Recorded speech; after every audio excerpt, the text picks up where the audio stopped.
Haryana Jammu Kashmir assembly ఎన్నికల ఓట్ల లెక్కింపు ప్రక్రియ ప్రారంభమైంది.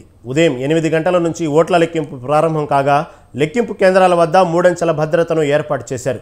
మొదట పోస్టల్ బ్యాలెట్ లెక్కింపు జరుగుతోంది. 9 గంటల వరకు తొలి రౌండ్ ఫలితాలు వచ్చే అవకాశం ఉంది. ఉదయం 11 గంటల తర్వాత ట్రెండ్స్పై క్లారిటీ వచ్చే ఛాన్స్ ఉంది.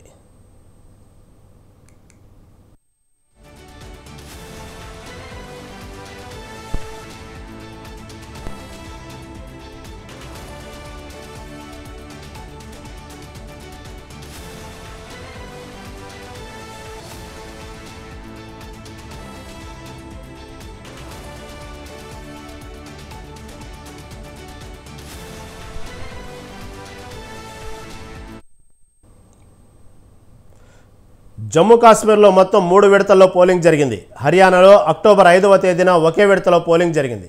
జమ్మూ కాశ్మీర్లో ఈసారి నేషనల్ కాన్ఫరెన్స్, కాంగ్రెస్ పార్టీ ఒక కూటమిగా ఎన్నికల్లో పోటీ చేశాయి. ముఫ్తీ మెహబూబా నాయకత్వంలోని పీపుల్స్ డెమోక్రటిక్ పార్టీ ఒంటరిగా పోటీ చేసింది. అలాగే బీజేపీ కూడా ఒంటరిగా బరిలోకి దిగింది.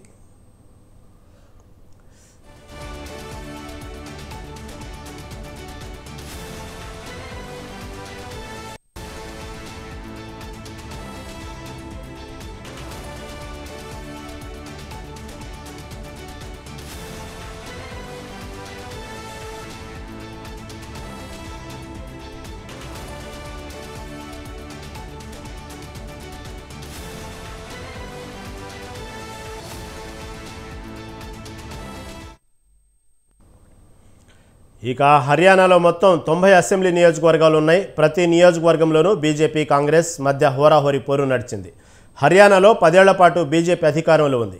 ఈసారి రైతులు, యువత బీజేపీకి దూరం అయ్యారన్న ధీమాలో కాంగ్రెస్ పార్టీ ఉంది. దీంతో ప్రభుత్వ వ్యతిరేకతపైనే ఆశలు పెట్టుకుంది కాంగ్రెస్. ఇక ఇండియా కూటమిలో భాగస్వామ్య పక్షంగా ఆమ్ ఆద్మీ పార్టీ హర్యానాలో ఒంటరిగా పోటీ చేసింది.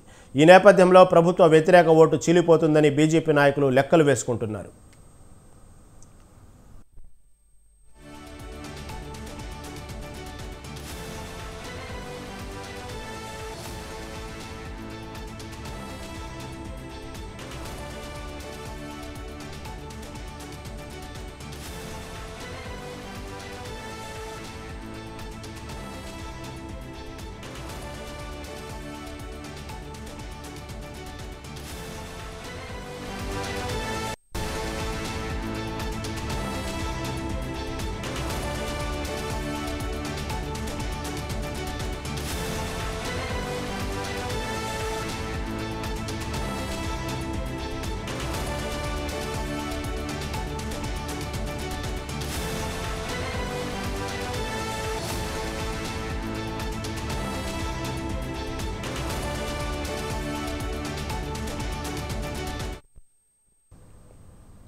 హర్యానా జమ్మూ కాశ్మీర్ అసెంబ్లీ ఎన్నికల ఓట్ల లెక్కింపు ప్రక్రియ ప్రారంభమైంది. ఉదయం 8 గంటల నుంచి ఓట్ల లెక్కింపు ప్రారంభం కాగా లెక్కింపు కేంద్రాల వద్ద 3 అంచెల భద్రతను ఏర్పాటు చేశారు. మొదట పోస్టల్ బ్యాలెట్ లెక్కింపు జరుగుతోంది. 9 గంటల వరకు తొలి రౌండ్ ఫలితాలు వచ్చే అవకాశం ఉంది. ఉదయం 11 గంటల తర్వాత ట్రెండ్స్పై క్లారిటీ వచ్చే అవకాశం ఉంది.